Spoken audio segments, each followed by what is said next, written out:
ماہ رمضان شریف کے روزے ہم پر فرض ہیں، اس کی فرضیت کا کسی کو انکار ہی نہیں، اور جو انکار کرے وہ مسلمان ہی نہیں۔ ہر مسلمان چاہے وہ روزے رکھتا ہو یا نہ رکھتا ہو، ہر مسلمان کا یہ عقیدہ ہے کہ ماہ رمضان شریف کے روزے فرض ہیں، اور پھر اس مہینے کی فضیلت بھی بالکل ظاہر ہے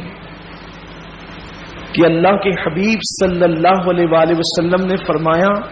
کہ ماہ رمضان کو تمام مہینوں پر ایسی فضیلت ہے جیسی فضیلت مجھے تم سب پر ہے۔ حضور سے بڑھ کر فضیلت والا کوئی نہیں، تو بالکل صاف یہ بات ہمیں معلوم ہو رہی ہے کہ ماہ رمضان سے افضل ترین کوئی مہینہ نہیں،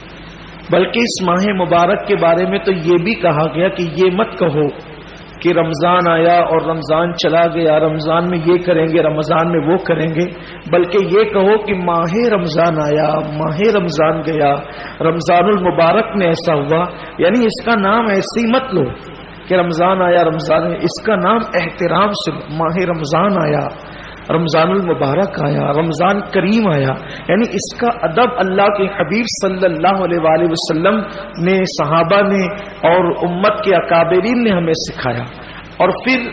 اس کی وہ پہلی رات جس میں آسمانوں کے دروازے کھلتے ہیں، آپ نے کثرت سے سنا ہے، صرف میں اشارے دے کر اپنے عنوان کی طرف آپ کو لے جانا چاہتا ہوں کہ آسمان کے دروازے کھلتے ہیں، رحمتوں کے دروازے کھلتے ہیں، جنت کے دروازے کھلتے ہیں۔ ایک سال تک اہتمام ماہ رمضان میں،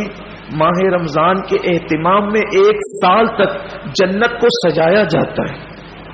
ایک سال تک جنت مزین کی جاتی ہے کہ ماہ رمضان شریف آنے والا، یعنی ہم تو عید کر کے چھٹیاں منا لیے ہوتے ہیں، لیکن اللہ کے معصوم فرشتے رمضان شریف کے جانے کے بعد آئندہ رمضان شریف کے لیے پھر اہتمام میں لگ جاتے ہیں اور جنت آراستہ کی جاتی ہے۔ یہی وہ ماہ مبارک ہے جس میں کوئی خوش نصیب مسلمان کا انتقال ہو جائے تو وہ قبر کے عذاب سے بچ جاتا ہے، اور وہ قبر کی تکالیف سے بچ جاتا ہے، قبر کے حساب و کتاب سے بچ جاتا ہے، اور میں اللہ کی ذات سے امید کرتا ہوں کہ وہ قیامت کے حساب و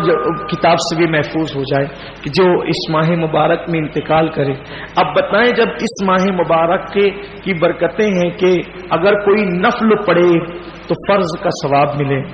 کوئی فرض